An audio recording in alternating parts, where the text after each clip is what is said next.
Pressing the button. Okie dokie. Welcome back.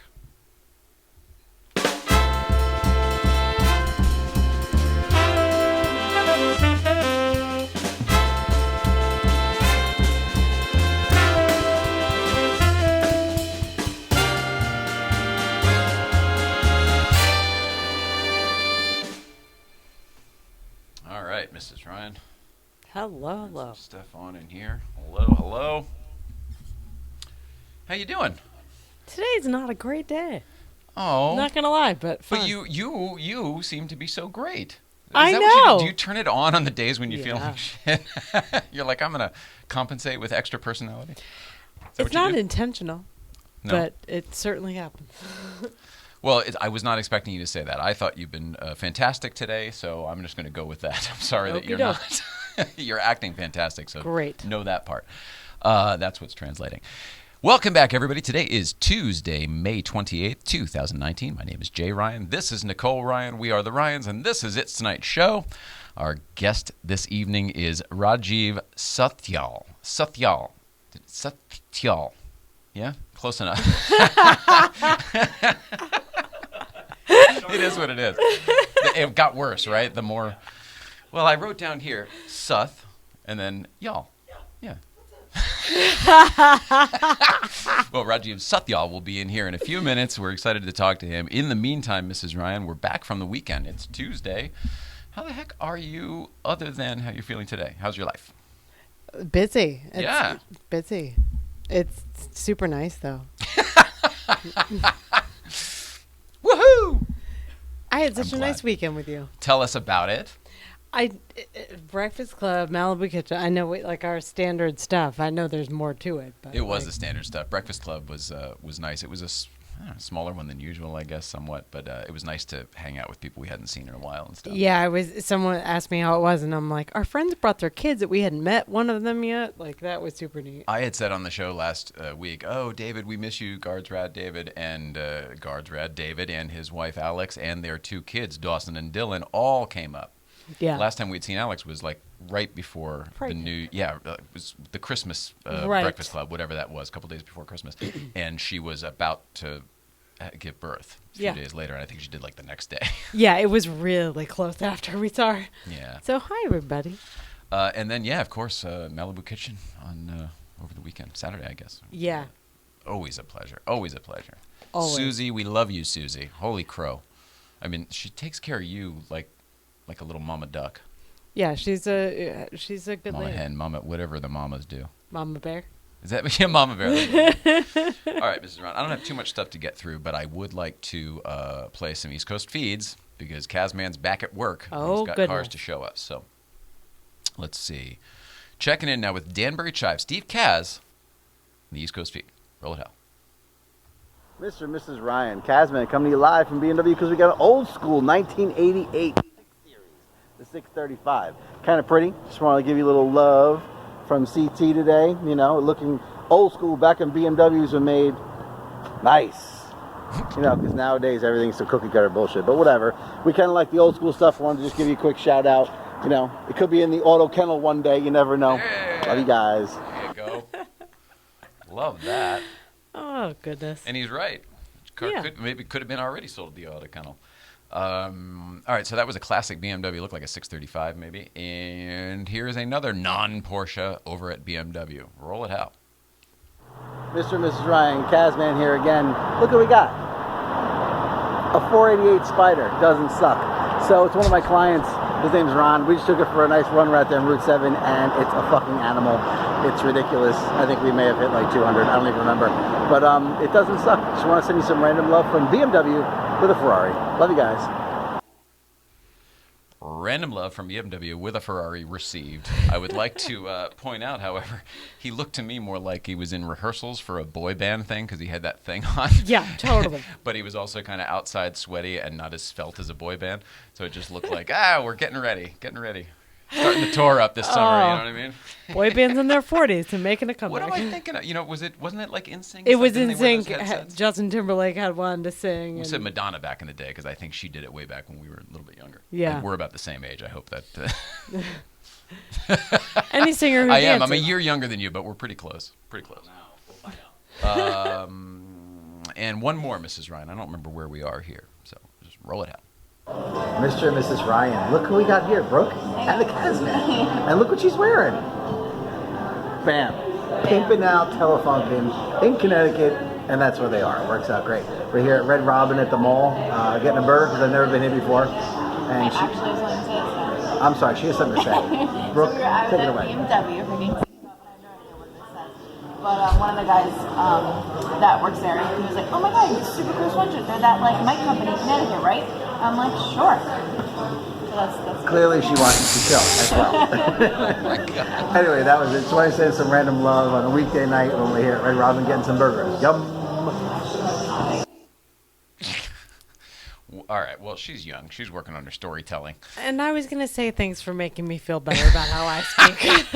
What I noticed was it was sort of a retelling of what he had just said concisely. And then when we got to it, and here's me retelling. This is I forget it. We all know what This happens. is married life. We love you, Brooke. Good luck for that. And congrats on your sweatshirt recognition. For everyone else, that sweatshirt was Telefunken, who is the sponsors for our beautiful microphones that we have here in the studio.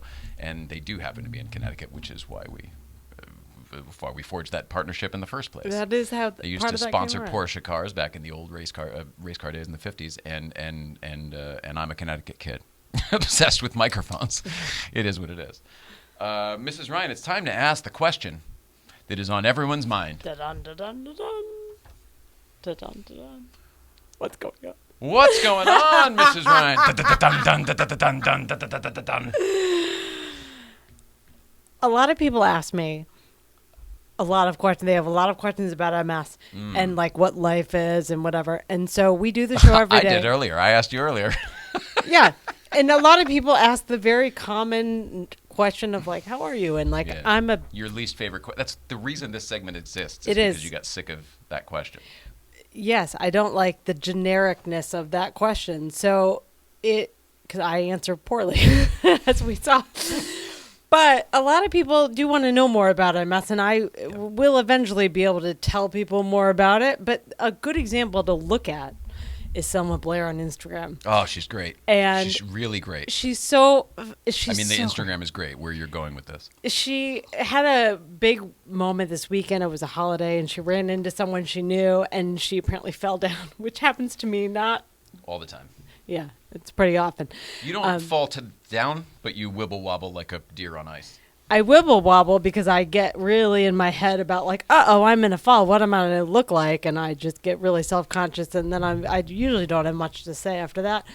But No, she it takes it out of you. fell on the floor and laughed, and her kid apparently finds this very funny. She calls when she gets excited, and I forget what she calls it, but her Instagram, I'm so annoyed. Oh, but the kid came up with a lovely name for when mommy's. He finds it physically funny ditzy. when she falls down. Yeah. So yeah, it's something. There's another word for excitable. Like I remember that in Big Daddy, though. You know what I mean? Whenever Adam Sandler would get hurt, the kid thought it was funny. Yeah. So she doesn't stop herself from doing it. It just Good. happens a lot. But Good. it happened this weekend, and she posts about stuff like I do, like when weird stuff happens. And it was a picture with Pink. So great. Oh, I saw that. Yeah, she went into Pink. Pink, the rock star. Alicia Moore, whatever her name is. It's just a great way to look at that Instagram. Read what she writes, because she does explain like she has a cane. She gets really tired. She takes a lot of naps, and she writes and takes photos of all that stuff. So when people ask me, I just want to direct them to her Instagram because she's better at showing what it looks like. It's not a terrible idea, but also, I mean, if you like what she's doing, there's incentive for you to do it too if you wanted to. I mean, a lot of people look to you maybe for that, and I don't know. If you decide you want to, don't ever be scared of it, because I think you have a lot of support out there. And you've got tons of it right here. I know. Ex-Mrs. Bezos is the latest billionaire to add her name to the list of the giving pledges. Yeah, I love this story. I loved the. Here's the.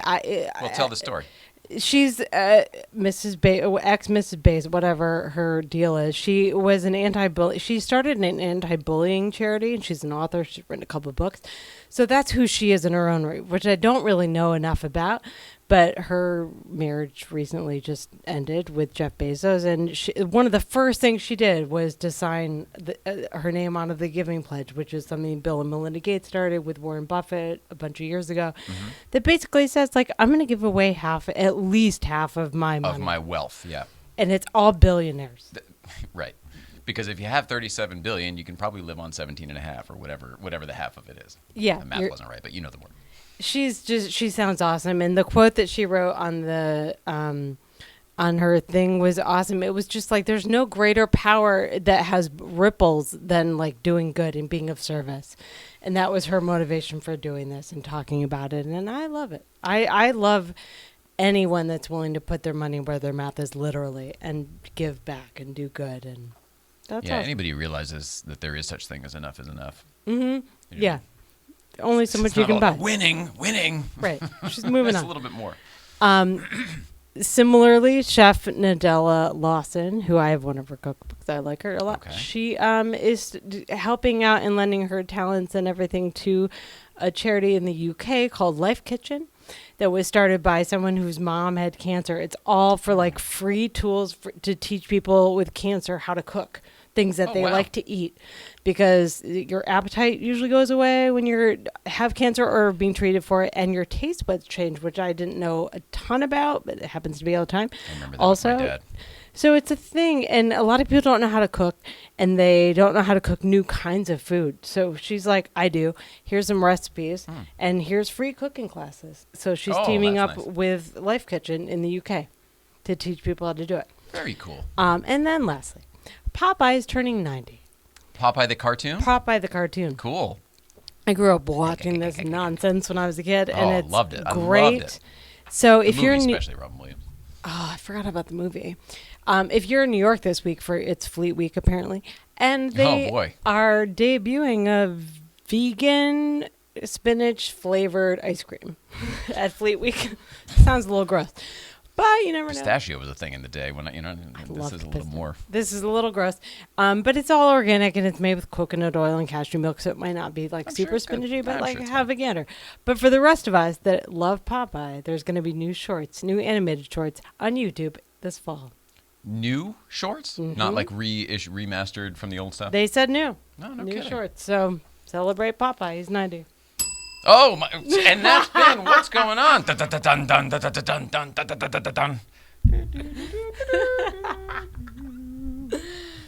How do you feel about that? Okay. Good.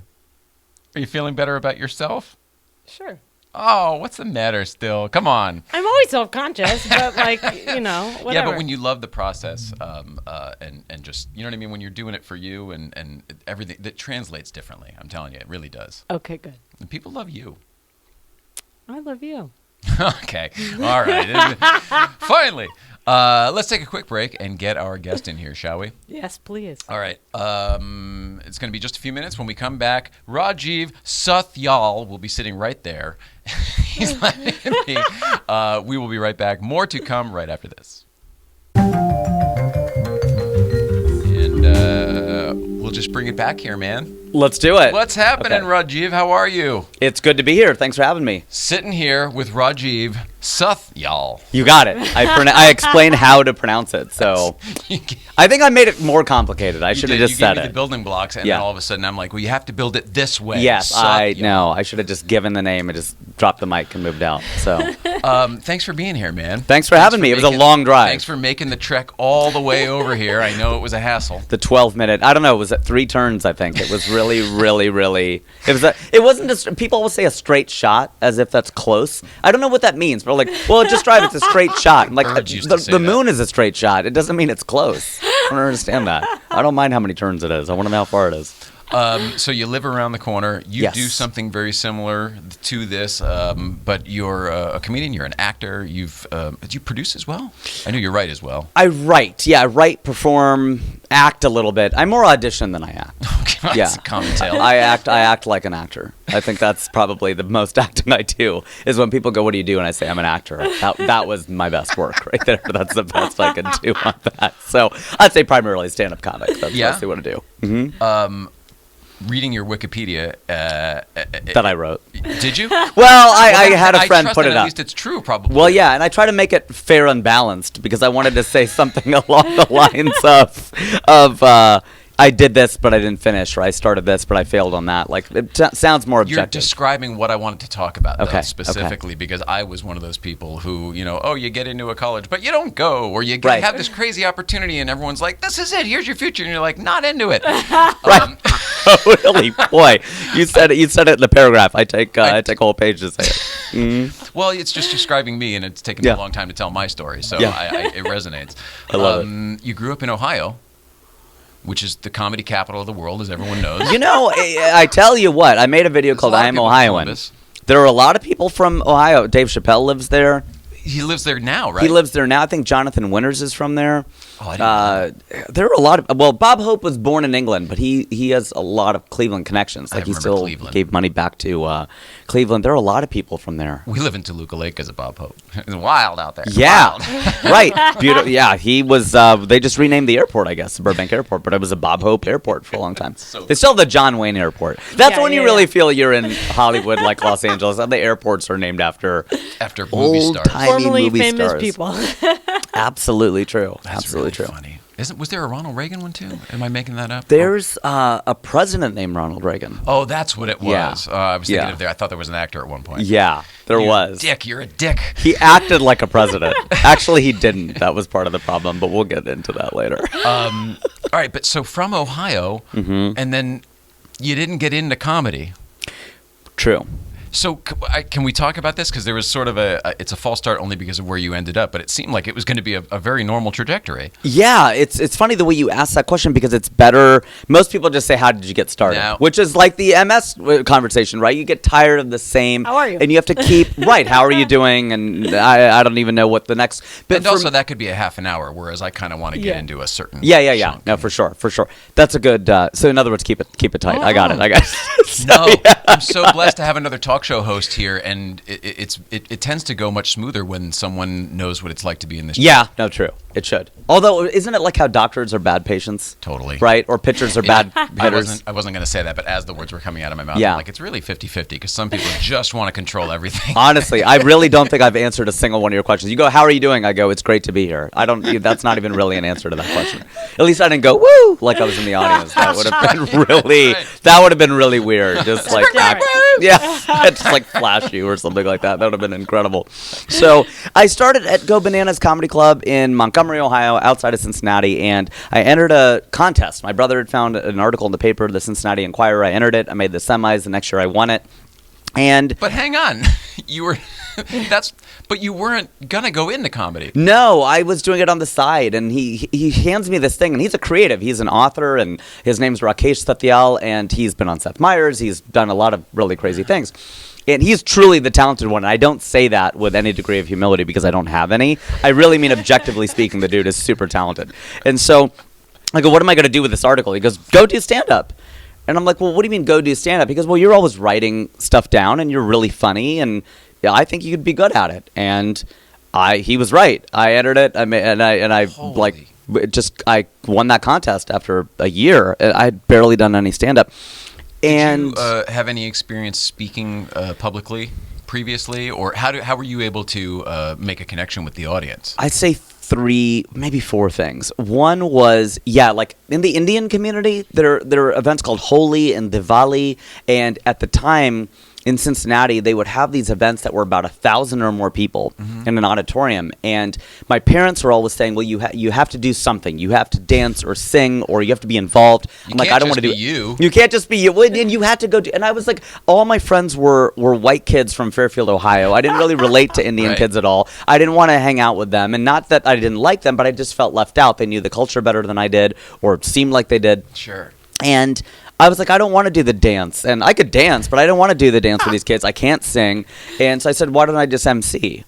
And they said, well, what do you mean? I go, I'll just be the master of ceremonies. Just be myself. I'll be myself. I'll get up there and I'll do impressions, in which case I'm not myself. But I would do other things like that, and I would perform in front of these audiences. It took me many years to realize, wow, no, you started kind of doing stand-up when you were 13 or 14, because who performs in front of audiences of 1,000 people? I just thought it was what everybody did.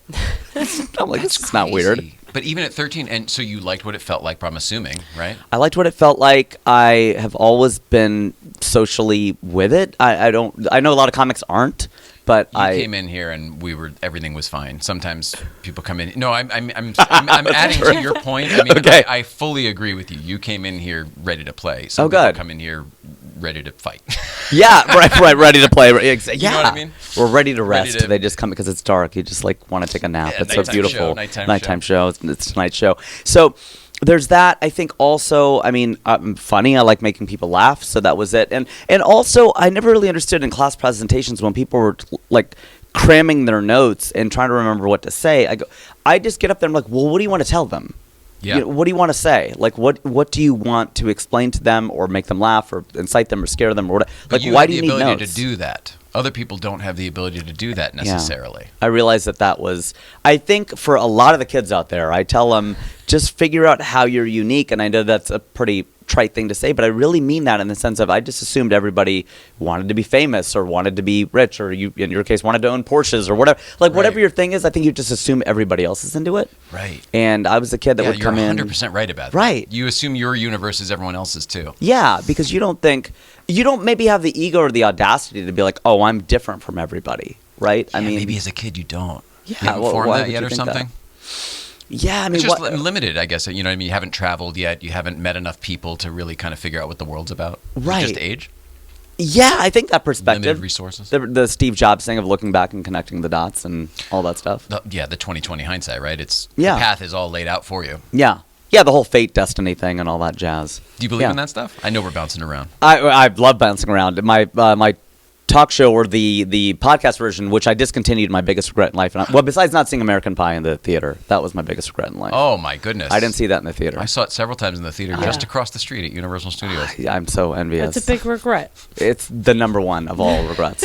And two, so I'm gonna bring back. What does that mean? I'm gonna bring back the Tangent show, and that's gonna be in the studio that I'm building. I'll tell you more about. I can't But I have wait. my talk show and I have a bunch of other things. So on that, I called it. I love bouncing around. So Fate and Destiny. I guess I was reading on BuzzFeed, which is, I mean, that's Top 10 the- reasons fate's a real thing. Yeah.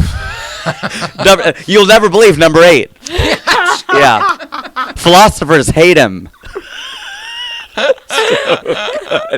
It's so ridiculous. good. Things are so clickbaity. And so, of course, I clicked. And they were explaining some things about the difference. Here's my thing. I think it's an irrelevant conversation. When people get into, like, is your future written or is it not? You don't know what it is. Yeah, this so it doesn't conversation's matter. Right? So when people go, everything happens for a reason, I'm like, it does, but it doesn't mean it's an immediately discernible reason. It doesn't mean you'll understand it. Just like as you're a kid, and it's like, I don't know if I'm different or, like, you're not, I think that it's a fruitless convo. Like, to just keep talking about, well, does it exist or not? Well, you don't know what it is. You don't know your destiny, so who cares if it's written? I really brought It's a the good room take down on on that it. one. No, I think. No. I'm looking. He's- No, what you did is you got us all thinking, of course. Yeah. Oh, So okay. it's one of those like, well, do I agree with this? And facets of it, I fully agree with. Mm-hmm. At the same time, it's kind of like, well, what do we talk about? Right. You know what I mean? Like, So, it does so come there's down no to- point to doing the show. All right, Well, thanks. 'cause, you know, I mean, it's an existential thing. And all of a Right. sudden, it gets down to like, well, you know, why are we here? What's life? You know. Yeah, it's a magazine. It's right It behind was. you. It used to Yeah, be. it was. It was one of the questions, one of the best trivia questions I've ever heard. Is somebody asked me, I don't know if it was Life. I think it was the cover of Time, Newsweek, and Sports Illustrated. There are 6 sports entities that have appeared on the covers of those 3 magazines in the same week. We don't have to go over it right now, but it's a great trivia Was question. one of them Serena Williams? No. Okay, no. No. Yeah, I was thinking that would be a nice little. I That would figured be you. that would who be are they? a good. I don't know anything about sports. Oh, well, then we don't have to spend time on this. If Oh, you, okay. you look like you'd be into sports. I know. I throw everybody off. I'm Yeah, not at all. you I seem like spent a my sport- entire life studying talk shows and Okay. and from Dick Cavett to Letterman. Oh, my God. all Well, of one of those guys is from Ohio, Jack Parr. That's right. Yeah, so he's an Ohioan. Yeah, and that's right. Yeah. I mean, Middle America was big for those guys. Johnny was Nebraska. Yeah, absolutely. Okay, let's talk about what you want to talk about. I feel like No. I feel like I've weirdly hijacked the conversation. No, all right. So, but the thing was, you were not going to be a comedian, Correct. and you found it, and you said, "Holy shit, I'm going to do this." And Yeah. you went in pretty full 2 feet, jumped in. Yeah. This is it. Years later, this is what you do for a living. Because we're in America, and I know they always say you're 2 moves away from bankruptcy, but if you play it smart, like, how bad is your life really gonna get unless you just really make... You gotta make bad choices. Yeah, really bad choices. And I don't say this only because you're here, but I say medical stuff can really get you down, right? Big time. That's the thing that Yeah. that's the real thing that you worry about. That's what hit us financially. That was Totally. the biggest hit we've ever taken, period, was 100%. financially from that. But other than that, which I know is big, other than that, it's, you'd have to make a series of really bad gambles. And if you just have no self-awareness and you're just kind of betting it all, then yeah, but like building a studio or something, right? You took baby steps. You started dining Right. table, a couple of mics. You didn't just build a studio in the middle of an 100%. airfield or something at Bob Hope Airport. Here's our first step as talk show hosts. We're gonna buy an airport.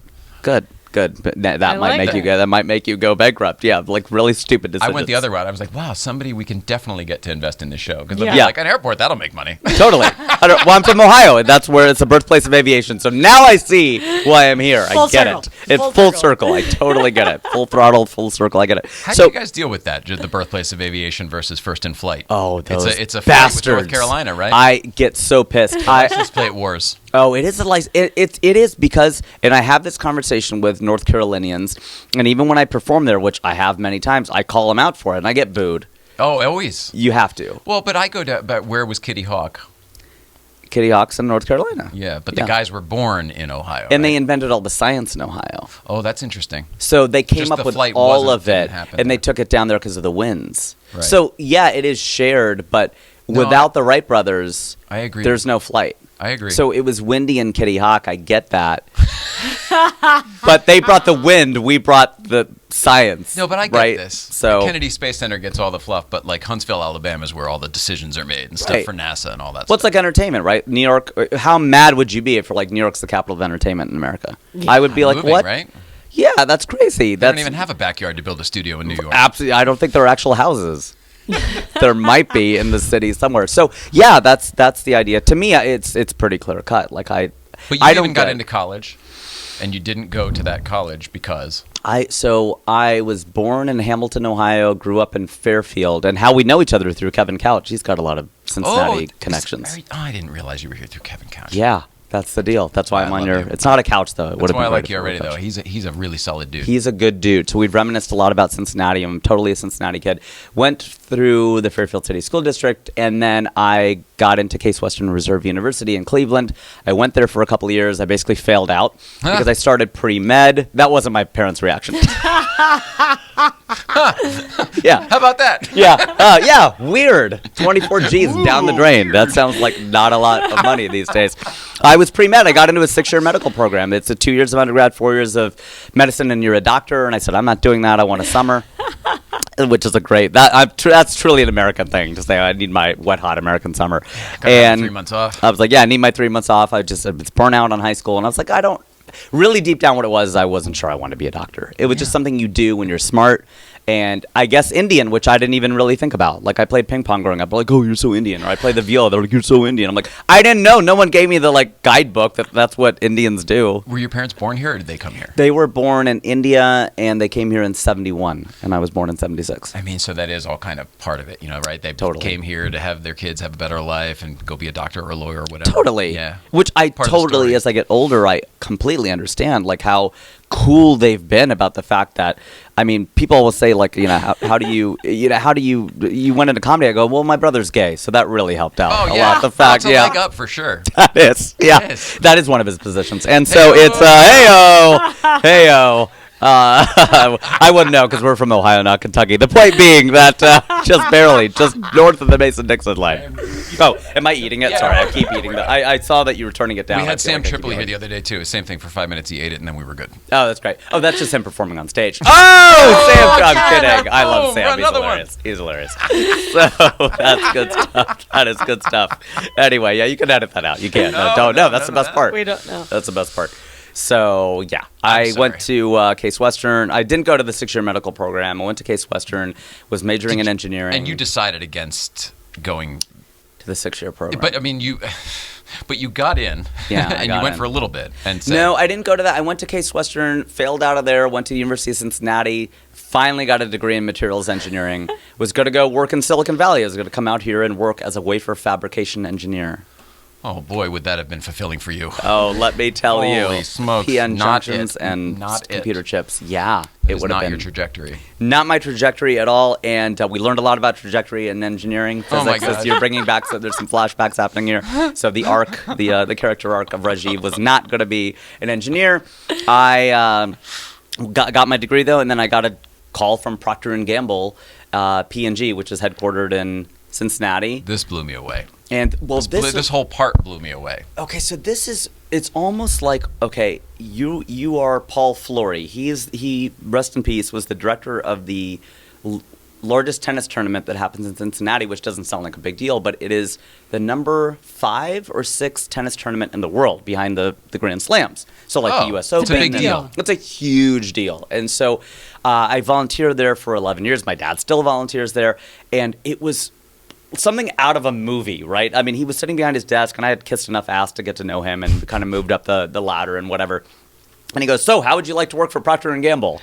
Because he worked there for 35 years. It was something out of a movie. I Right out of looked Mad around Men, like, I'm thinking, Mad Yeah, Men, like the totally. old school decisions. We make the decision right here. completely, just like they do for Over this entertainment in LA, scotch, right? yeah. It was just exactly like that. And I almost looked around, like, is he putting me on, or Is Alan is he Funt like gonna doing bust it? in any Right? second? Yeah. It's like, hey, see, like, is he gonna pull one of these 1936?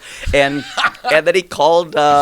This guy, Steve, who ran the food court there as a volunteer, and he was in recruiting, and then he put me in touch with Jerry, who hired me, and I worked there for 6 years, and I started in purchasing, procurement. I worked in marketing, and I co-led branded entertainment for all brands in North America. So that we were flying out here to meet with CAA and William Morris before it was even WME.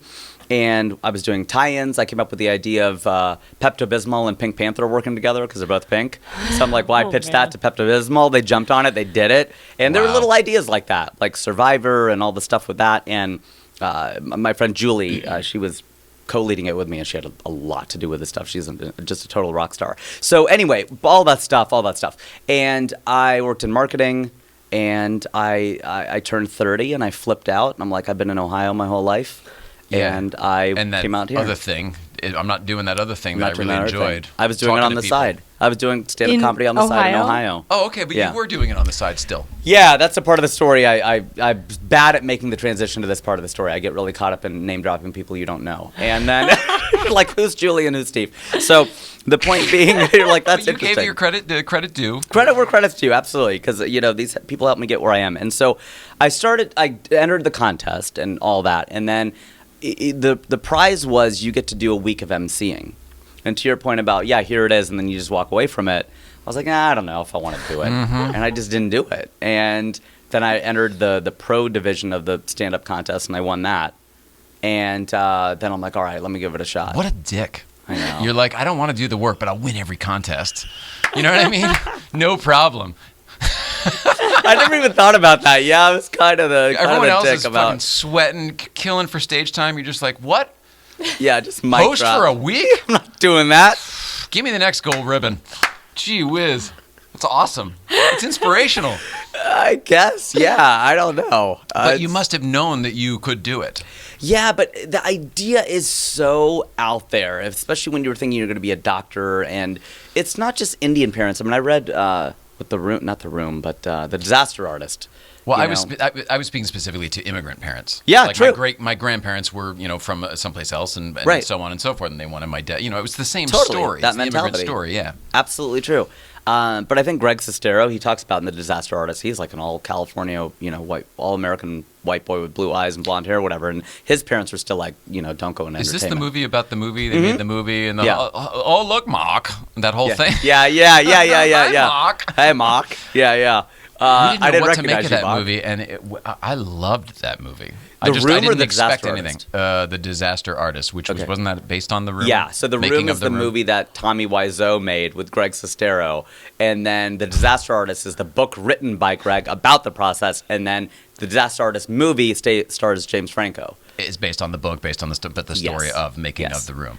which is very different from Room with Brie Larson who gets kidnapped and stuff. Oh, that's a different thing. It's also a book.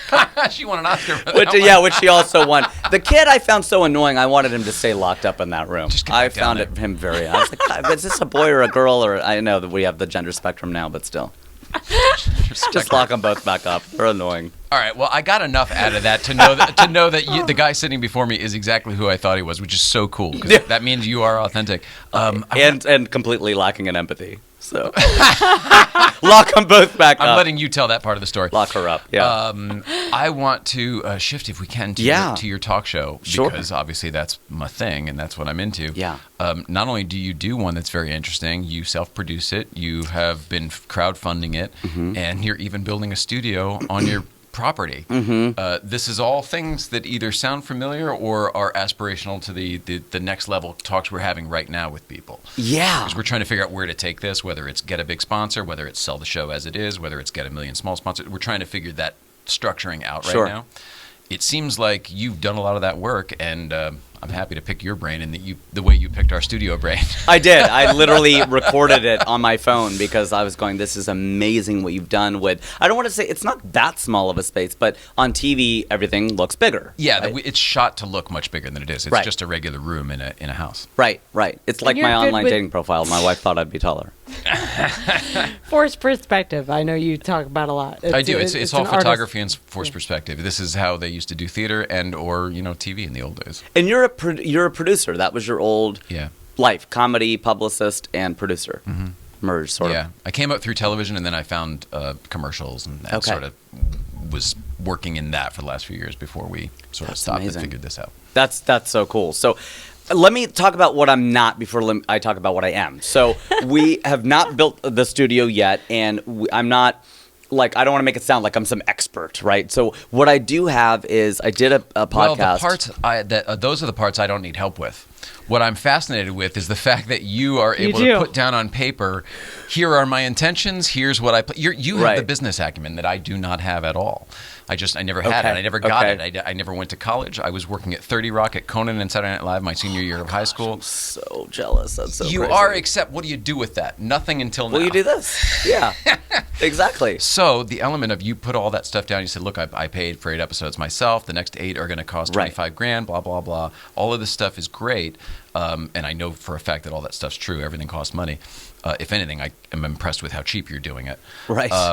Inexpensive, forgive me. No, I'll take cheap. So the fact that you haven't built the studio and done the other 8, whatever, that's all almost inconsequential to me.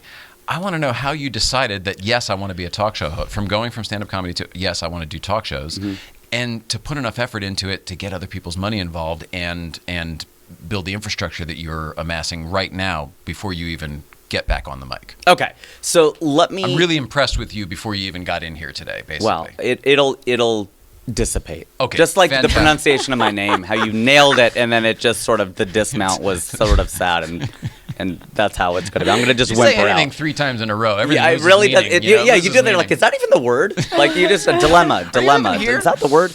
Yeah. So it's like, that just seems odd. So what I'm going to do is I will downshift into giving you shorter answers, because I Thank feel you like so I was much. giving you long answers because I felt we should just get through that. That's boring. I started. I'm amazing. Yeah, I know. You are, and I feel like I just asked, here's the whole category I want to know about, so tell me whatever the heck you think. Okay. So, and begin. So, okay. And we're out of time. Oh, We're gonna have thank to- you you're gonna have for to come coming back by. I know it was really a great time. That's fantastic. I know you saw that coming. No, that you did. You really did get me. That was good.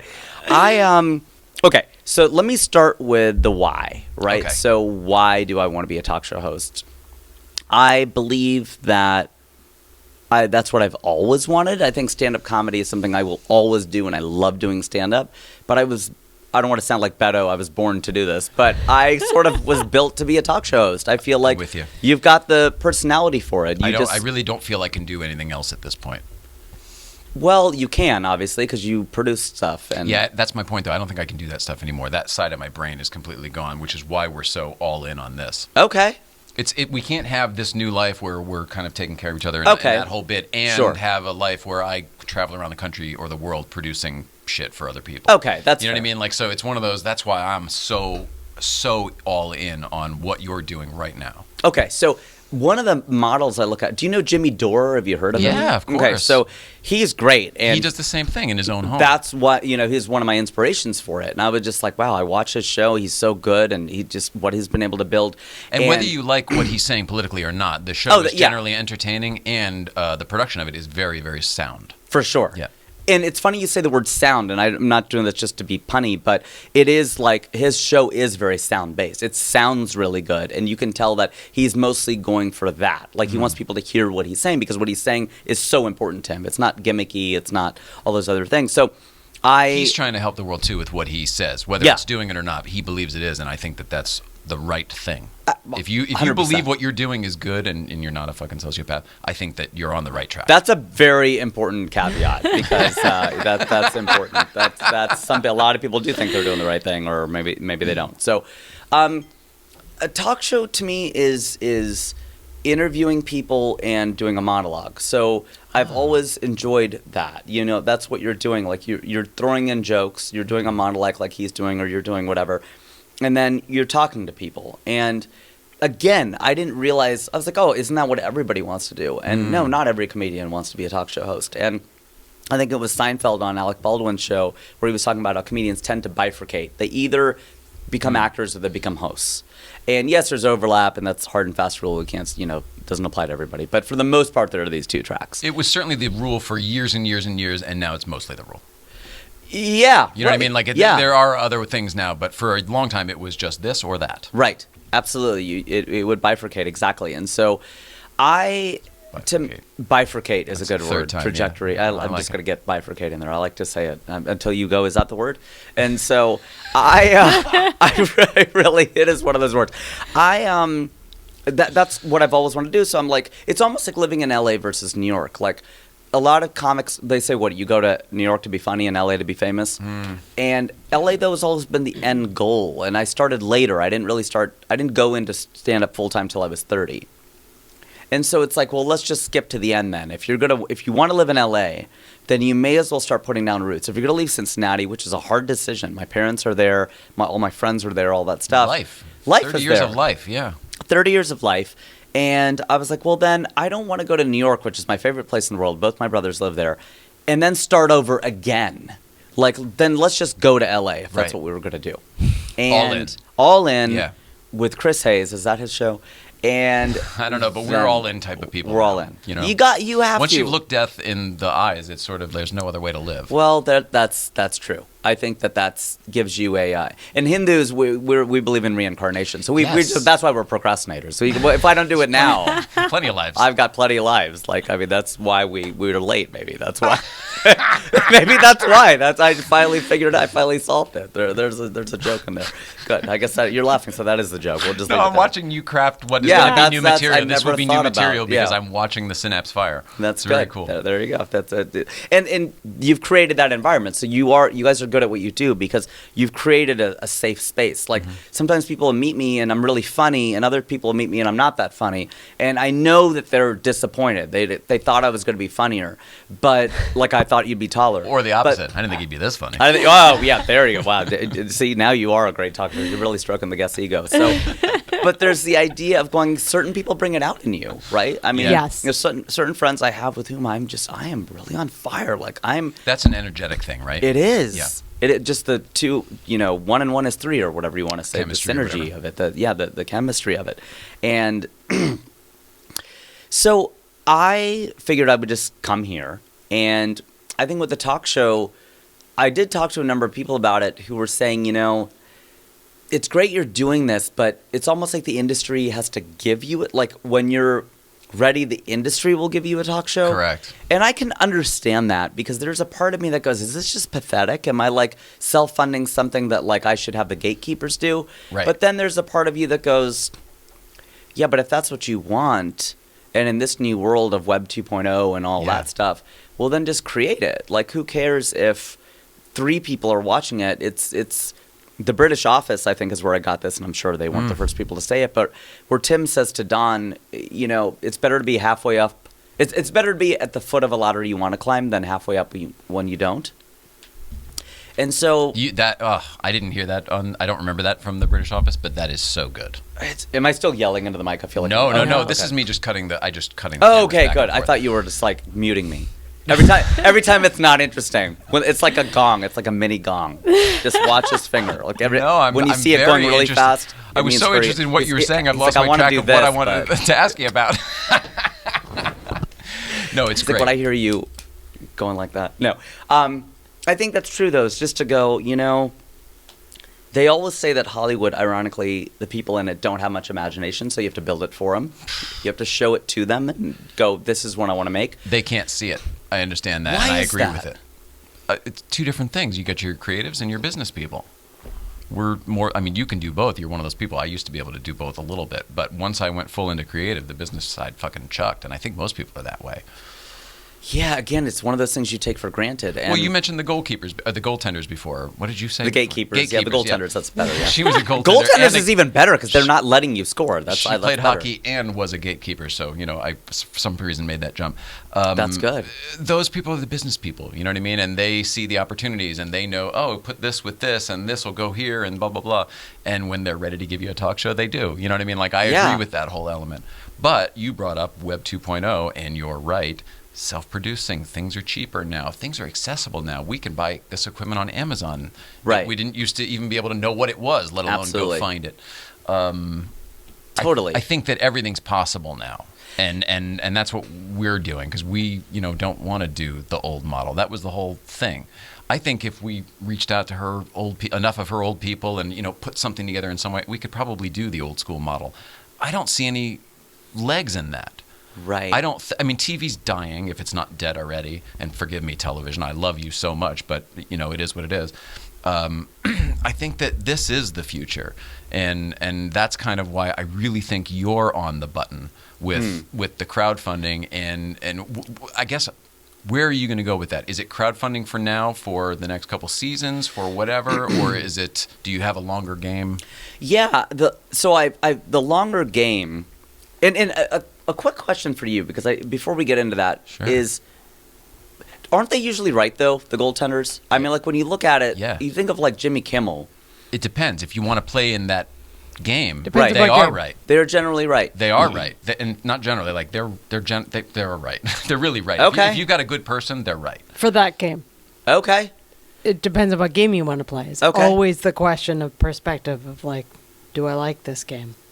Right. There was a lot of things for us where we almost didn't feel like we don't have the stamina to even play at that level anymore. We're never going to be Jimmy Kimmel because we're not going to play at that level. You know what I mean? Okay. But we would love to be like a nice cable talk show, like the equivalent, on the web somewhere. That to us is very appealing. Being right-sized. Does that make sense? Oh, that's a good way of putting it. Somebody else used those words with me, Zuckerman, and it stuck with me ever since. Being right-sized. Yeah, that's good. We're never going to be the $30 million talk show, but we don't want to be that. Got it. You know what I'm saying? I totally it's almost like, we could go play that game, but there's not going to be enough meat on the bone for anybody to go make the right decisions for us. So it became a whole different thing. Now we're cowboys. This is uncharted territory. This is the Old West, this internet and self-producing original content. So we wrote the book. We wrote a new book. You know what I mean? A book that's different, that wasn't what the people who probably would be right in the old game were saying and doing and playing. Right. So it was all unnavigable. It was all unnavigated. We have gotten it this far where at least it's navigable now for us. And now I feel like we've got something where if we put what you know and what we know together, then we both have studios and infrastructures and right. and crews and everything. You know what I mean? So that's why I think you and we are on the same page, perhaps just different areas or something, or in the same book, different pages. I don't know how you want to make this analogy, but I talked for a long time there. Did I make any sense at all? It's funny. The greatest thing is when we're talk show people, and when you can't make the point, that's the best thing. It's the hardest thing. Don't you talk for a living? Yeah, I know. Yeah, but I can't get here. But I can't. I get it because it's so meta, right? We're talking about what we're talking about, right? So it's and it's all monopoly money. None of it's real, even in theory. Yeah, no, that's very true. And so I'm just trying to think about from an audience perspective if they even know what it is I'm trying to do. So knew I wanted to be a talk show host. I'm like, okay, let me build this thing myself. I broke it down into saying, okay, it's a monologue and it's guests, right?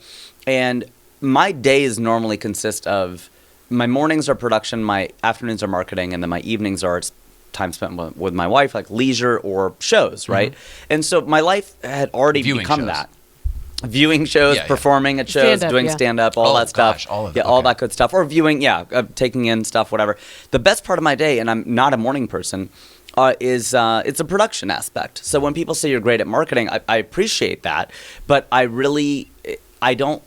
like marketing, but I love production. I love creating. I love, in marketing, funnily enough, we talked about at P&G the 2 moments of truth. So when the consumer, the shopper goes in and decides to purchase your brand over the other one, she buys Tide instead of Whisk, you won the first moment of truth.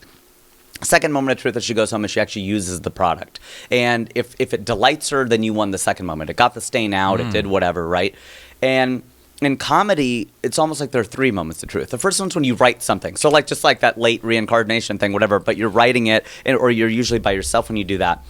And you have that first moment of truth, like, oh my gosh, there's something there. I have a funny joke.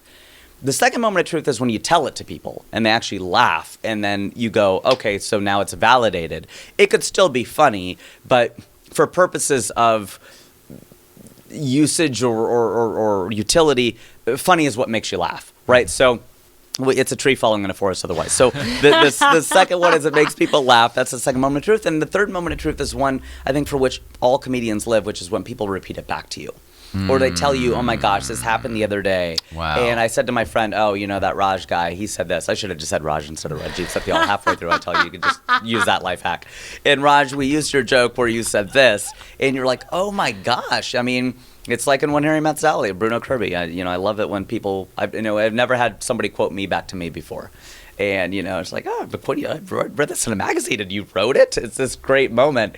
And you're just going, wow, that is the top for a creative. When somebody goes, it applied to my life. Something you said really resonated with me. It made me laugh or it made me think or whatever. That's it. That's the game. But you get that from stand-up. You do. You get that second moment of truth. You get that immediate feedback. But you don't know if it's something they took home with them. Like when they repeat it back to you later, or they write to you, or they ping you, or they reply or something, and they say, oh my gosh, I repeated your joke to somebody and it made that person laugh. Or, wow. I had a guy say that to me. It's like, I told your joke, and then I got laid on the stage. I'm like, wow. That's like an assist. Yeah, at least. Yeah. I know you should be sending some kind of residuals. I don't know what that would look like. Yeah, you want a piece of that? I don't know. Yeah, literally a piece. It's a piece of ass. I owe you a piece of ass for that. Not the whole ass. Maybe just keep it. Just keep that. Yeah, let's just keep that. Let's swipe left on that. Bank it. Yeah, bank it. Exactly. But he told me that. He was like, I told your joke, and she thought it was funny, and I scored. I'm like, that's a good joke. High five. Well, high five. Exactly. Well, so how did you decide to crown? You paid for the first run of production yourself. Yeah. So I figured it was like, and I was talking to a friend of mine who worked at a consulting company at McKinsey in New York, and she goes, okay, give me your pitch. And I said, okay, I've put in $25,000 of my own money. I'm going to run a Kickstarter. I'm going to raise at least 25, hopefully 50. And this was last June of 2018. And she said, okay, and I kind of gave her the pitch for 2-3 minutes. She goes, okay, I'm going to stop you there. And she said, the way you're pitching it right now makes it sound like you want to recover your cost. I go, well, that's not what I want to do. She goes, I need to hear that. I need to hear you have skin in the game, and you need to say that. It's almost like we're going to a bar with a bunch of friends, and I got the first 8 rounds. Now can everybody get a round apiece? Yep. She goes, now that's good. That's it. She goes, that's it. She goes, I will get a round apiece. If you got 8, it's your party. I got it. But she's like, you've bought us 8 rounds of drinks. But you came up with that. That's perfect. I came up with the analogy. That's perfect. Yeah. That's what I mean. That's perfect. Yeah.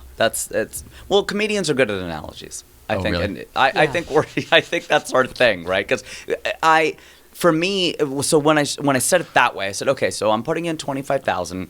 I'd like to raise another 50. I'll have 75. Out of that 75, after taxes and whatever, I'll try to produce each episode for $3,000, and I can make 24 episodes. So 24 times 3 is about 75. It's still falling short because of taxes and whatever else, but you get to write some stuff down, et cetera, et cetera.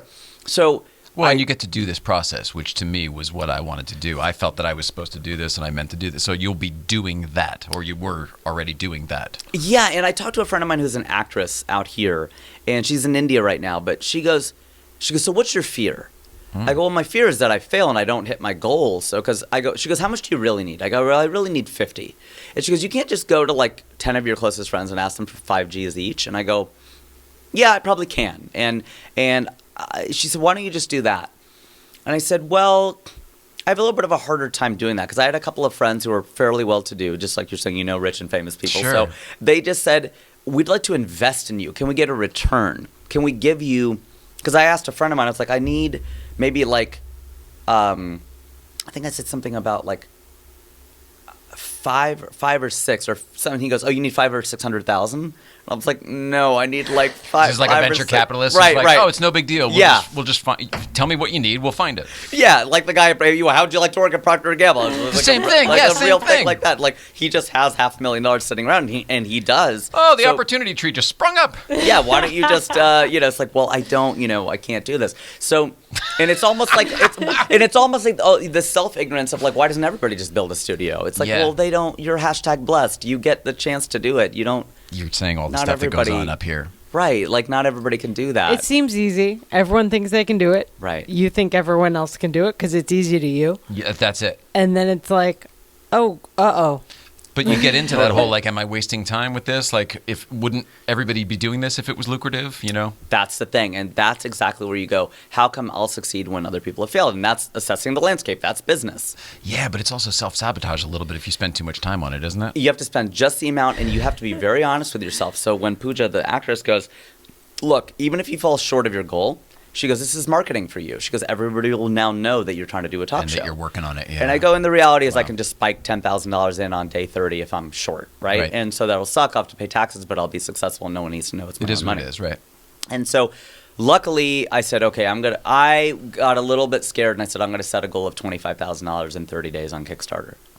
And so you go into Kickstarter, you set up an account, all that stuff, and you have to spend a lot of time. The game is won by day one. It's won or lost on Kickstarter. So I hired a consultant, and he gave me a lot of advice. And one of them was, and I love this, he goes, do everything under MSRP. The manufacturer's suggested retail price, RP, right, is to make sure that he goes, I'm not buying one of your stupid T-shirts, and he's not talking to me, just if you were to make one, for $50. Okay, he goes, that's garbage. I'm not doing that. He goes, maybe your best friends will do it, but he goes, you need to offer things to me that I can't otherwise get. So that's why it was the idea of $1,000 gets you to come to a taping. He's like, okay, I can't go just buy that on Amazon. Oh, okay. So I didn't look at the actual funding. So there were Award different levels. things promised for each. Yeah, so tier $1, gets. He goes, and this like is where patron Clay, levels, basically, right? Yeah, like Patreon levels, and this is where Clay Hebert, he's a great consultant. Anyone needs one, and he goes, this is where he goes, have $1. People can give you $1. He goes, you're building an audience. Yep. And the reality of the situation is, I was touched, and I'm still touched and blown away by the fact that on day one, I set it for $25,000, and I hit it on day one, and I hit $56,000 by day 30. And, there's something funny that happens. It's We kind should of say that. So at the end of the 36, in case you missed it, the 56,000 is Right. what was on the thing when I looked at it when it was closed. Yeah, it was closed at 56,000. That's That's more so than double impressive. what you were Which is starting more out than 2x. looking at. That's Thank you. amazing. Yeah, it was really. And it's everything you need to meet your goal. Yeah, because it also tells you if there's a market, right? Yeah. Like if it falls short, and I can't raise that because I've been maxed out on Facebook in terms of 5,000 friends. I have a lot of friends in real life. I'm a pretty popular guy, and so it's like if you can't, I know I sound like a douche, but I am, and a douche. I mean, and it's That's why everybody loves you. That's right. Let's just be honest. Because I was at a bar in San Francisco, and there was it was one of those like multi, sinks where men and women. I was like, should I wear it like this or like this? Like, how should I? I'm going back out there. She goes, well, what look are you going for? I'm like, douchey. She goes, I don't think you can go wrong either way. Nailed She's it. like, you're good. Yeah. It's Hashtag this nailed it. mostly. It's not even the shirt. And so Love that lady. that was a thank you for that. random woman in the bathroom. So, at any rate, the 56,000 was really key. It was super touching, but the reality is, I put It's a lot proof of concept, right? It's proof of concept, and it really. I work very inefficiently and very effectively, meaning that for my shows and whatever, I will individually message people to come to my shows. And I know at a certain point it's like, gosh, that's kind of like, it's kind of pathetic on some level. But on the other level, you're Borderline going. harassment. Or that. Yeah, exactly. The same person until they show up. Just the same. I got 56,000 out of one person. There was some comedian who did a bit about how, like, he didn't get an iPhone, he got a gun instead. Oh, boy. He's like, I'm getting so much done. I forget who said that. He's like, I can look up directions. No, this guy's going to give me directions right here. I got it. Seriously. I'm getting a lot done. So productive. I'm so productive with the gun. It's That's a good unbelievable. bit. I was like, that's a good bit. I forget who did that. So I believe that when you do that work, it's like whenever I did well on tests, people are like, oh my gosh, you did so well on this test. I go, first of all, I test well. But second of all, I work hard. Like, I'm smart, but I work hard. Right. And they always say the smarter you are, the harder you have to work. And I think you can't just you can't rest on your laurels. And I think as a stand-up comic, Ricky Gervais was talking about how, he writes a joke and it's 85% done. And it takes him like 6 weeks, I think he said, to get it to 100%. Ooh. He doesn't want to do the work, but he goes, it's so worth it at the end. And I feel like a lot of us who have natural ability to get up there and just sling it sometimes, you get only to a certain level unless you do the work. Because you're like, well, they're laughing. Who cares? 100%. Right. I'm getting the feeling. I'm getting the payoff of what this would be like. I got it. Move on to the next thing. It's good enough. That's how I was my entire life until I actually started following my dream. And then there isn't enough effort that you can put into it. Absolutely. There just isn't. There isn't enough time in the day to do all the things I want to do to get to wherever we want to get to. Totally. So given the fact that I had all these friends and whatever, it's like now you just have to put in the work. And if you're willing to put in the work, the game is won by day one. Like, and I had a friend who was about to run one, and he was about to launch. He goes, now what should I do? I go, don't launch yet. I go, and no, it's not what you want to hear. It's the worst thing to tell someone. I know you're excited, and because I could feel his energy there. I was like, I don't mean to hurt your feelings, but you will fail. What's your reasoning?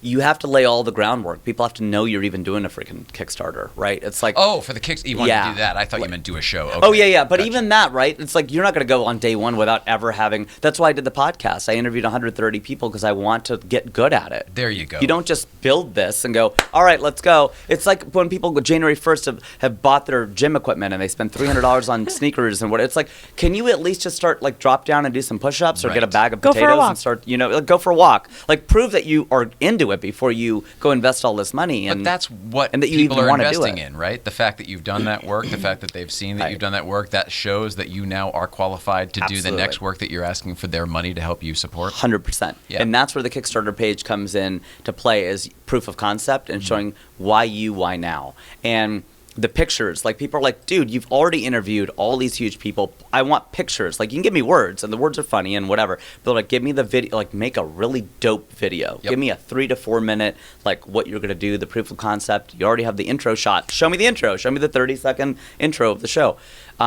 Show me what you got. And like, okay, now, and this, it's like college essays. They always say that you're supposed to say, this is what I've done on my own. With your help, I can get here. Right. And every interview is always that. It's always, why do you need this job? It's like, or, how can I help you or whatever else? It's like, I can do all this up to here. I can buy the first 8 rounds, but I need 25 rounds. And I need everyone now to throw in a round. Can we all do this together? And if you frame it that way and you do the lower than MSRP where you're giving stuff away and coming up with cool prizes and you work hard, you should be able to do it. You should be able to hit a goal. And you can talk to your friends who can give you a lot of money too, but they were like, what if we were to give you like 30, 40,000? It's like, I'd probably go shoot a Netflix special or something like that, right? And I put that out. They're like, well, and then what could you do? I'm like, well, if Netflix would buy it, which is where the goaltenders come in. They want to see if there's a future here. Right. And also how far down the line you're thinking, probably, exactly. Right? They want to know that part. They want to know what your vision is. Are you investable, or are is. you just is this the thing you do? It's, we're in the middle of the primaries already, season, and Pete Buttigieg is talking about his story because he knows that the first few months are just that. I just want to know who you are. I want to know what your vision is. And I want to know introduction phase. Absolutely, King and I. Absolutely. Yeah. That's the president and I. So it's exactly that, right? You just want to get to know who you are, and then we can get into specifics and proposals and whatever else. And it's like dating somebody. I just want to know you, then we can go do stuff, right? Like before you drill down into that, like show me what you got, little See if mama. we even like each other first. See if we even like each other, absolutely. So I think that's what people need to see, and then you run a Kickstarter. Hopefully it's successful, and then you have to get guests.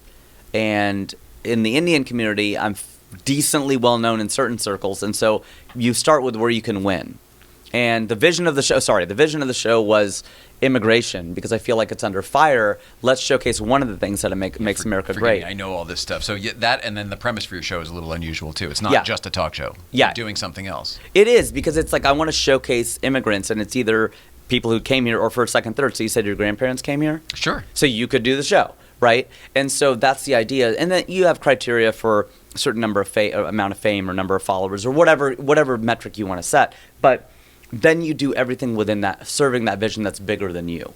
So if you're like, well, I want to just be a talk show host, it's like, well, that's cool. Yeah. And your friends might help you out.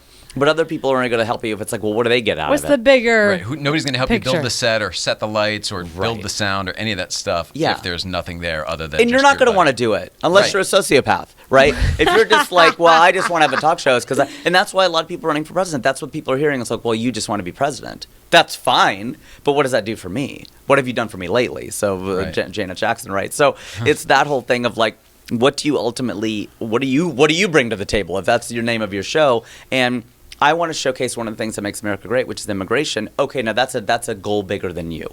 I can get behind that. That sounds cause-oriented. That sounds social. It sounds like a bigger dynamic.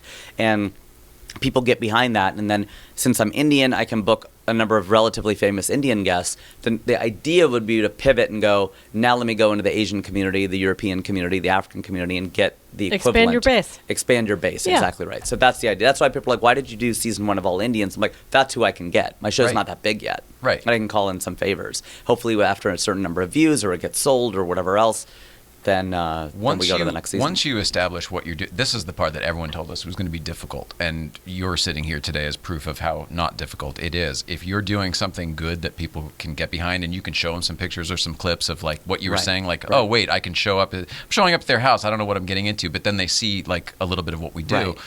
I don't remember where I was going with that. No, but it's showing them how they could. Essentially, the guess all of a sudden was not difficult for us at all. In fact, we've got bookers helping us now at this point. Right. You know what I mean? So it's kind of, I don't know, the guest thing, I think you're going to be just fine. I think hope you're going to so. be able to get anybody you want because this is a good idea. This is the part that scares me, is like taking it now to the next level. Because in some ways, I'm ahead of you. In some ways, you're ahead of me, right? That's what's interesting here, is that like you've got already this set up. That's what I'm saying. I think we're both at the same stage, just we're ahead in different places. 100%. That's so interesting. Jerry Bednob, Pakistani. Yeah. We've had him. Have you had him? Yeah, He's I have great. not had him yet. He's great, nice guy too. He's and super very, nice. very We've been on the same show a couple of times. Stand-up wise, funny. He's just been in the game. He's so about long. putting the good stuff in the world too, though. Yeah, not he just totally about is. dick and fart jokes. Which he's good at those too. He is very good at those. But he also is. You get a good aura from him. Not just the fart. That's not the fart. Like, I'm trying to get away from idiots. Yeah, I'm getting away from the that too. Sorry. So no. But I mean, that's the idea, is now just to keep building on that. And of course you have the, is this going to work, or am I wasting my time, or am I throwing money down a money pit, or but in those questions, unless you shouldn't go into a shame spiral on it, but you do need to check in with yourself. And Will Ferrell, being realistic. Being realistic. Will Ferrell came to the Groundlings. I took a class. I went through the Upright Citizens Brigade, the UCB track on the writing and the sketch, the improv. But I took a class at the Groundlings first. That really surprises me, because you don't seem like it, and I'm saying that in a weird way as a compliment. You don't have the thing they all do. Do you know what I'm talking about? Yeah. Oh, at the UCB? There's a certain cadence to the way UCB people speak, communicate, joke. It's basically they're all carbon copies of each other. Sorry, everybody. And I have a hard time with it, because I remember when UCB started, I was working at Conan at the time when UCB became a big thing, and all those guys kept coming on Conan because he was the one that you could get on. Absolutely, no, totally. He's been so supportive of stand-ups. And Still so is. on and so forth. So it's one of those, like, the fact that you are who you are and you're such an individual, it surprised me when you said that. I didn't realize. It's funny. You're the first person to say that, and I realized. So my brother It's and not I. a bad thing to anybody. I love all. No, of the I love them talent too, that and I comes out talk of about UCB all it's the just time. something I've noticed. Oh, dude, no, I talk about how great it has been for me, but my brother and I, the King and I, he was in the King and I, and Rakesh, I said to go take a class, a UCB class, and he's very funny, very popular, or whatever. Just he's gay is really probably the only difference, and he's more talented. But he is just an unbelievable guy. But I remember he was taking UCB in New York, and I had done it in LA. And I called him and I go, "How's it going?" He goes, "I got to be honest, it's a bit rough." And I was like, "Really?" Because you kill every creative endeavor I've ever heard you. He can do anything creative. He's a pure creative. And This should be helping him hone. It shouldn't be a roadblock for him. yeah, and he goes, "I don't think they like me." I was like, "Why is that?" He goes, "I'm jokey, I guess, and they don't like jokes. They just want it to be just grounded in reality." And he figured it out. But I go, hang in there, because A, just you should, and you'll do it. And B, I go, it is so rare.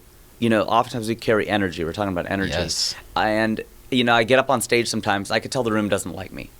And it isn't even anything I've said. It's just the energy you're You carrying. weren't even there yet. I'm not even there yet. Nothing to do with you. Nothing to do with me. I could just tell, just like how you're funny with certain people. I always talk about it in physics, like constructive interference and destructive interference. Oh, yeah. You're on the exactly One way or that. the other. 100%. So you're at the beach and you're like, oh, that's going to be a big wave, and then the undertow just takes it down, and just like, whoa, no, these really built on each other, and so we're funny together. Or at UCB or at stand up, you just are like, oh my gosh, I have to do something to go to where they are. Sometimes you can bring them to you, but sometimes like, okay, I'm going to do the first couple minutes. Stand-ups are really good at wielding energy. The good ones know how to just get into a room and walk in and go, okay, they don't like me. How do I get them? How do I turn it around? That's the wizardry. So true. It's really powerful. And I could tell at UCB in maybe it was 301, I forget which one it was, and I could tell there were 8 classes, and through class 4, I remember driving home and just being like, what is going on? And it occurred to me, I'm like, they don't like me. Whoa. And I was like, I was in a group of maybe, however the big the groups are, 12, 13 people, whatever it was. They don't like me. And I took it as a challenge. I'm like, I'm going to get likable. I'm going to get them to like me. And it's so put upon. It was very manufactured. I'm not saying it came from a real place. It didn't. I'm like, I got to get them to like me. One, because part of it is just ego, and like I just want people to like me. But part of it is, no, I need to do well in this class, and the only way that's going to happen is they have to like me, and I have to just be likable. I have to change my energy. I have to figure something out, and I did. And by class 8, I felt like I'm still in touch with a couple of those folks, and I really sort of switched my game up. And in stand-up, you have to do that because you go with an agenda. This is my set. This is what I want to do. Yeah, if they didn't like it, fuck them. That's not the right attitude. It's not. No, it's like you got to make them laugh. And I keep talking about this. Like, there's a difference between getting laughs and giving laughs. They're nice. You're like, I got to get laughs. Well, that's ego. That's like, why do you need to get laughs? If you go up there with more of an abundance mentality, like, I got laughs. I'm here to share them with you. I'm here to give laughs. That's right. Yeah, You're and I've welcome. always... You're welcome. You're welcome. Exactly. You're welcome. And Yes. I feel that when I hang out with people. I'm like, you're welcome. I'm here. Yes. Because I bring it in That's the every energy. conversation. Absolutely. I do. I don't A-game. show up and slump. I was exhausted last night. We went to dinner with a friend of mine. I've known him since college, but I freaking brought it, dude. Yep. Like, I'm doing bits and I'm asking him how he's doing. I'm listening. I'm exhausted. It's part of the But game. he drove all the way over here, and it's like, I'm not going to just be like, well, I'm tired. I don't know. You talk. It's like, dude, no, come on. Like, especially as you get older, he left his wife and kid at home to come hang out with me. It's like, the least you could do is try, dude. And, even if you get accused of trying too hard, good, Fine. try too hard. Yeah, what an asshole. That guy tries too hard. Yeah, it's like, Sorry. well, at least he's trying. Yes. That's where I think Yoda goes all wrong. There is do or do not. There's no try. No, there's only try. There's only striving. That's what this country's about, man. It says you get up every day and you try harder. And That's it. You're wicked awesome. I didn't get to half the stuff, and we're already at like 117. Would you jeez. come back sometime since you're so close? And yeah, we can talk I'd love to studio come back. stuff, I'm or- sorry, I gave you really long answers. No, it's fantastic. I think why you're going to this- enjoy this back because I think it was really, Yeah. whether it's for them or not, we'll both get something out of this. Yeah, the heck with them. Yeah, Sorry, after everybody. all that work about giving. You're You're quite welcome. Yeah, interesting. you're welcome. You're welcome. I just You're wear welcome. a T-shirt. You're welcome. That's I'm here. it. You're welcome. I'm here. You're welcome. That's exactly pretty much It's a it. T-shirt mic drop. That's it. Exactly right. You just take the T-shirt off and drop it. It just makes no sound. It'd be very anticlimactic. It's like the Just sort tree of- and the forest thing you said. Yeah. Boom. Full circle. Did full you throttle. have fun with this experience, this talk show experience? You guys are awesome. You have a great energy, and I could feel it as soon as I came in, or even over the emails. Oh man. Yeah, you guys are really. We were emailing, right? And I could see why you're doing what you're doing, and dude. I really hope we become friends. Is that pathetic? No, Yeah, it's okay. awesome. No, it And- warms Wait till you my meet heart. my wife. She's the real one can't that wait. people like. Oh, Yeah. so there's Yeah. a chance. Yeah, No, I'm yeah, there's a shot. Yeah, I got one more in the chamber. Don't worry, I got it. Being all right. Well, married's in that awesome. case, I'm not going to get to any of this other stuff. We're just going to put a pin in it, and we're going to talk. Oh, my show on either Sunday. Ours or we're going to talk about all that Okay, stuff. good, But good. either ours or your show. Please. Yeah, go ahead. Tell your whatever you've got coming up, and I'm going to do an Instagram story as well. Oh, good. Okay, so Sunday, June 2nd, this coming Sunday, in the lounge at the Comedy and Magic Club in Hermosa Beach, I am kicking off my stand-up comedy tour called The Man in the Middle. It's all about politics, but it is equal opportunity. I go after both sides. If you are a hardcore Trump supporter, you will hate it. If you are a hardcore social justice warrior on the left, you will hate it. But if you are in the middle, 80%, you're reasonable, and you like to laugh, and you like to laugh at yourself, that's the real thing. You will really enjoy it. It is a very personal story about where we are, where we're going, and I'm so excited to stage it here in Los Angeles for the first time. Hermosa Comedy Magic Club. Go to SeeRajiv.com. That's SeeRajiv.com. And hopefully we'll see you Sunday here in LA. That was awesome. And Cool, then, man. You were doing one of that. I Oh, was shoot, I went was too doing long. I a went too long. thing in the No, I was doing in the Okay, meantime. good. What about social media? How do people find you on social? At Funny Indian. So at Funny Indian on bravo. everything. On every single platform, Instagram, Twitter, Facebook, and funnyindian.com is where you can find everything and all the links to social media and videos and all that stuff and testimonials. Testimonials? Do you? Yeah, from various comedians. Oh, I who are- wanna do a and testimonial. Yeah, it's like the people who are, you'll think I'm funny because these people who are funny think I'm funny. That kind of thing. That's great. Yeah, that's what you need. Will Durst is a political comedian. His sign off on his email is comedy for people who read or know somebody who does. Oh, that's nice. And he's not the Making a Murderer guy, right? No, Different guy. that's Different Durst. That's a different Different Durst. Durst. All Different right, Durst. good We to did know. see Robert. that. The vibe, the jinx. Good to know. Robert Oh, Durst. Robert. Robert Durst. Fred Durst, I thought. That's A Limp musician. Bizkit. Oh, jeez. When did Durst Lots of become Durst. such a popular name? Lots of Holy Durst. smokes. I know, from Hearst to Durst. Okay. Gosh, is there anything else? We got the social media. We did the Instagram stories. We got your dates. Yeah. I love it. Good. We got it all in. I usually forget to promote, so that's why I'm so Oh, good. trying to promote. This whole thing was we promoted your talk show for. Yeah, I 40 know. minutes. I know. I forgot to promote. That's What's how it called? self-unaware I am. What's it called? Well, there you go. No, you said it before, but what's it called? The talk show is called What Do You Bring to the Table? The podcast is called The Tangent Show. There we go. What's your tour called? The tour is called The Man in the Middle. Okay. Bravo. Mrs. Ryan, what do we have tomorrow? Joel Madison, another comedian. Oh, okay. Do you know Joel Madison? I know the name. All right. Oh, he's going to be here tomorrow. That's awesome. He He'll likes be sitting in this Porsches. chair. He likes Porsches also. Oh, does he really? Yeah. Oh, that's fun. Mrs. Ryan, I love you so much. Raj, we love you so much. I love you guys back. Thank you very much for being here. We love everybody at home. Please love one another. There you are. We'll see you tomorrow with Joel Madison. And the rest we'll figure out. See you soon. Can't wait. Yeah, he wants to be friends. We're already friends. We're This is already good. I friends. feel like Good. we may be colleagues somehow. Good. Yeah, wow. That's good. You know what I'm That'd be saying? pretty Yeah. rad. Co-people, like they say in Anchorman. Yeah, something's going on there. It's good stuff. All right. Love everybody. See you later.